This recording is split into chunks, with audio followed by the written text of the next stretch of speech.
তো বন্ধুরা, মাসের শেষ এবং কম সময় বাজার যেতে পারছো না, তো ঘরে থাকে এমন কোনো জিনিস দিয়ে একটা বেস্ট রেসিপি আজকে আমি করছি।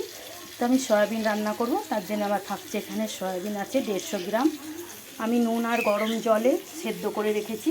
এখানে 7খানা ডিম আমি ঝুড়ো ঝুড়ো করে রেখেছি। এখানে দেখো কড়াই সর্ষের তেল দিয়ে গোটা গরম মশলা, তেজপাতা ফোড়নে দিয়েছি, সাদা জিরে ফোড়নে দিয়েছি, দিয়ে দিয়েছি আদা বাটা, রসুন বাটা, পেঁয়াজ বাটা, কাঁচা লঙ্কা বাটা দিয়েছি, জিরে গুঁড়ো, ধনে গুঁড়ো, লাল লঙ্কা গুঁড়ো, কাশ্মীরি লঙ্কার গুঁড়ো, টমেটো পেস্ট দিয়ে আমি ভালো করে মশলাটা কষাচ্ছি। স্বাদ মতো নুন, হলুদ গুঁড়ো সবই দিয়েছি, মিষ্টিও দিয়েছি। একদম মাংসর মশলার মতো, মাংসর যেরকম হয় কষানো মাংস সেরকমই আমি বানাচ্ছি মাংসের মশলা দিয়ে।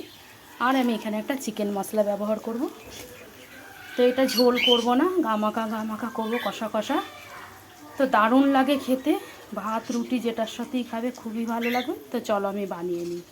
তো এই যে বন্ধুরা, ঝুড়ো ঝুড়ো ডিম আর সয়াবিন কষা আমার সম্পূর্ণ রেডি। তো চলো এবার নামিয়ে নিই। তো এই যে বন্ধুরা দেখো, নামিয়ে নিয়েছি, কত সুন্দর হয়েছে দেখো। তো ভিডিওটা যদি ভালো লাগে, বন্ধু হিসাবে যদি মনে করো ভালো হয়েছে, লাইক শেয়ার কমেন্ট করো, আমার পাশে থেকো। টাটা।